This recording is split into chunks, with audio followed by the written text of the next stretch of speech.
Queremos ser testemunhas, um povo santo que honra a ti. Te aguardamos, Santo Espírito, enche-nos de ti, precioso Espírito de Deus. Enche-nos de ti, precioso Espírito de Deus.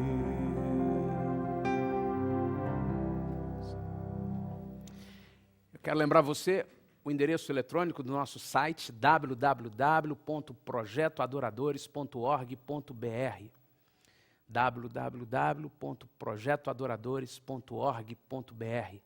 Entre no site, conheça uma série de estudos, de CDs, de apostilas que nós disponibilizamos. Você pode baixar, copiar, distribuir gratuitamente entre os seus amigos e ser edificado, ser abençoado. Estamos estudando sobre a descida do Espírito Santo, fogo, poder e o que isso realmente significa. Para muitos isso significa um movimento espiritual, um misticismo, uma manifestação, um show de poder, mas eu quero frisar aqui, Pentecostes significa absolutamente a vinda do Espírito Santo para implantar dentro de nós a palavra de Deus. A maior manifestação do poder do Espírito Santo não está em um dom, em um sinal místico, em um milagre surpreendente, não. A maior manifestação do poder do Espírito Santo vindo sobre nós está na palavra de Deus, assim como aconteceu lá no Monte Sinai, em Êxodo capítulo 19. O fogo veio, a manifestação poderosa de Deus fez estremecer aquele lugar, aquela montanha, e então Deus deu a sua palavra escrita. Mas estamos vendo que antes da palavra escrita vir, houve a manifestação da palavra falada. Às vezes nós queremos alguns elementos palpáveis, mas Deus já estabeleceu seus padrões, seus preceitos, seus princípios pela sua palavra falada. Aquilo que Deus falou, acabou, está falado, está dito, é decreto. E pela sua palavra falada, ele criou todas as coisas no Gênesis. Segundo, ele estabeleceu, com o povo saindo do Egito, no meio do deserto, livro de Êxodo, ele estabeleceu conduta e obras. E nós vamos ver agora que a conduta envolve 3 dimensões: família, comunhão e Deus. Com relação à família, Deus falou algo acerca da família. E a palavra de Deus liberada tem poder criativo, tem poder de gerar do nada alguma coisa, como lemos e estudamos no Gênesis primeiro. Então Deus abriu a sua boca e liberou palavras para a edificação da família. Lá em Êxodo capítulo 13, versos 1 e 2, nós lemos assim: Então falou o Senhor a Moisés, dizendo: Santifica-me todo primogênito, todo o que abrir a madre de sua mãe entre os filhos de Israel, assim de homens como de animais, porque meu é todo primogênito. O Senhor está dizendo que a família é estabelecida por Ele e que os filhos, a começar do primogênito, pertencem a Ele. O Senhor está determinando ao povo pela sua palavra. Não havia ainda nada escrito. Deus estava dizendo ao povo: eu estou dizendo a vocês que vocês devem proceder assim. E o povo obedecia. Então o povo prosperava. Eles não tinham nem algo escrito. Eles tinham algo dito por Deus. Moisés, o profeta, vinha e dizia: Deus me falou, gente. Deus me disse que quando vocês tiverem filhos, consagrem o primogênito. Deus está interferindo na formação da família, na edificação da família. Segunda dimensão, comunhão. Deus queria ter um relacionamento direto com o ser humano, com o homem.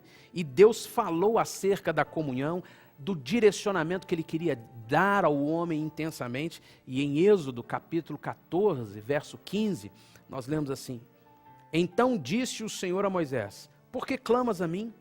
Dize aos filhos de Israel que marchem. Em todo tempo, Deus quer ter um relacionamento, uma comunhão comigo e com você, de dizer no nosso espírito, ande assim.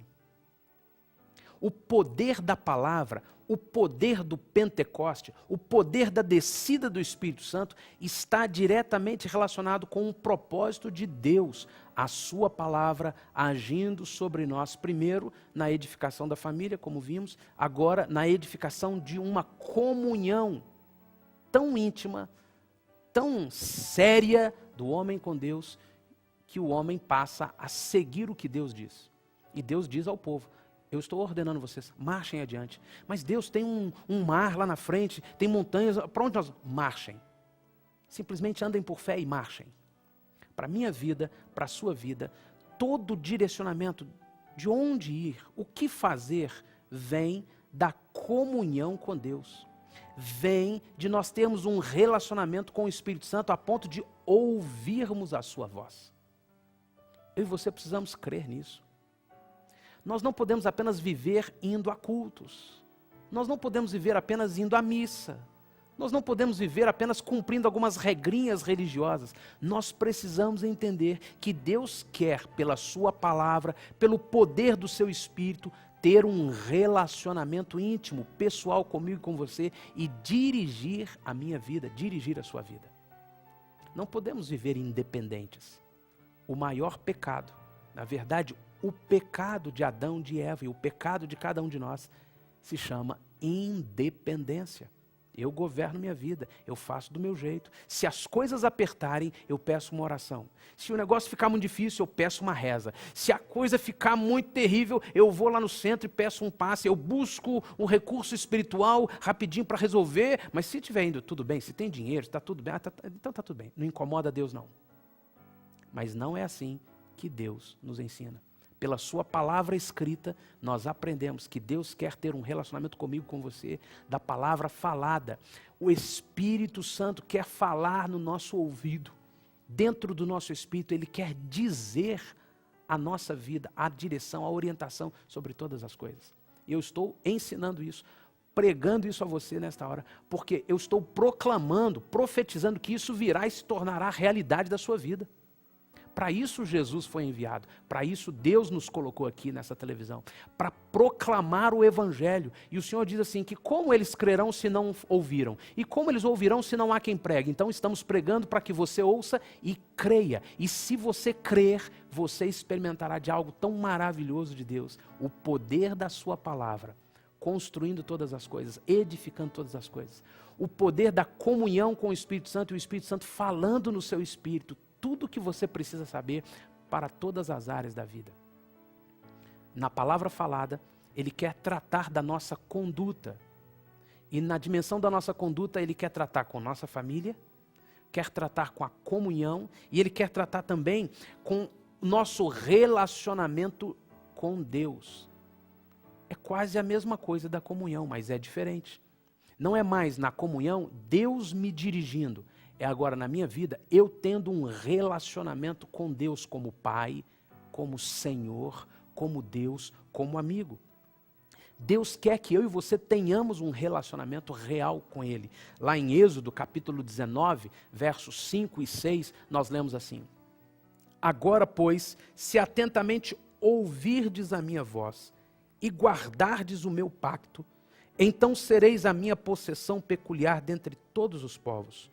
Porque minha é toda a terra, e vós sereis para mim reino sacerdotal e nação santa. São estas as palavras que falarás aos filhos de Israel.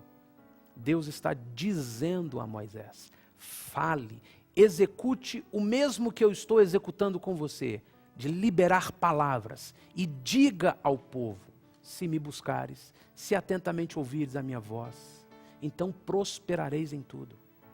Há um poder na palavra de Deus. E como estamos vendo, primeiro essa palavra falada. A manifestação do Espírito Santo não é só a festa do Divino Espírito Santo uma vez no ano, que tem aquelas coisas. Não.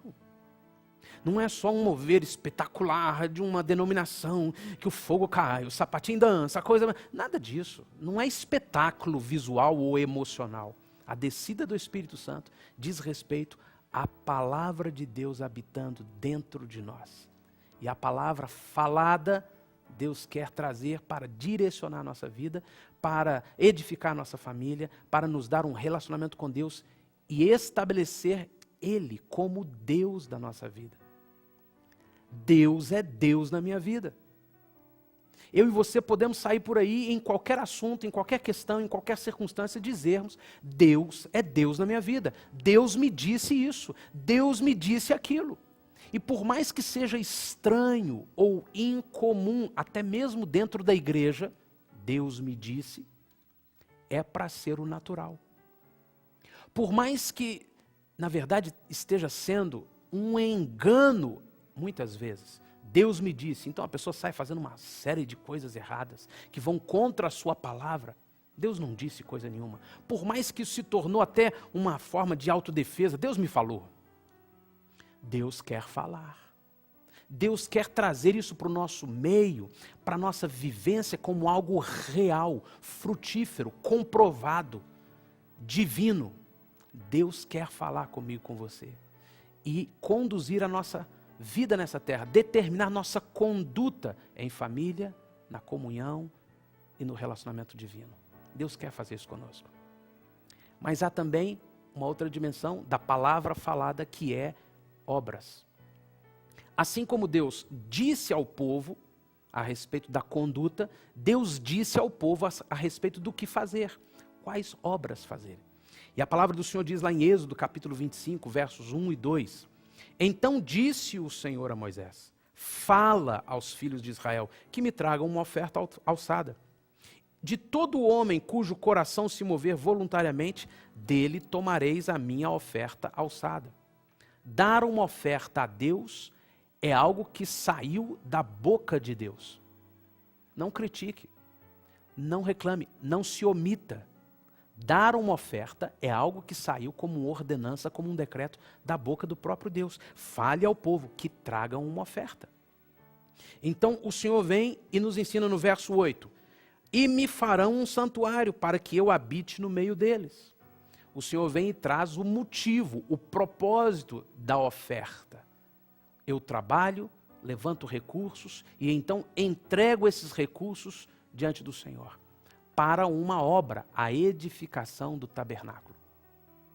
Daí nós entendemos que Deus não está falando apenas de contribuir para construir o prédio, contribuir para comprar um carro novo, contribuir para expandir isso, expandir aquilo, para comprar equipamento. Deus não está falando sobre isso. Isso tudo vai passar. Não é esse tipo de obra. Eu não posso me gastar construindo um empreendimento, uma instituição e patrimônio. Não. Pode ser que Deus até dê. E que Deus dê, que bênção que é Deus dar um patrimônio, um veículo, algo que seja uma ferramenta útil e nada mais. Mas riquezas, acumular coisas, Deus não tem esse propósito assim de estabelecer uma instituição rica, poderosa. Não. A obra que Deus está falando de edificação é o tabernáculo, é a morada dele nesta terra. A morada de Deus nesta terra sou eu e você. Você foi criado não para ir para motel. Você não foi criado para passar as noitadas na festa, na farra, na boate, na bebida, nas drogas, na prostituição. Você pode até achar que tudo isso é muito legal, isso é muito bom, mas você está acumulando lixo do inferno sobre a sua vida espiritual. Você não foi feito para tentar a vida e sofrer todo tipo de problema, de dificuldade, de fracasso, de falência. Você foi criado para ser habitação de Deus. Pode ser alguém que está me assistindo agora falido, fracassado, dominado pela angústia, pela depressão, ou pode ser alguém que está assim, num trono de ouro, se sentindo o tal. Você não foi criado para nenhuma outra coisa, senão para a habitação do Deus Altíssimo, para a manifestação da sua glória, do seu poder. Esse é o propósito de Deus.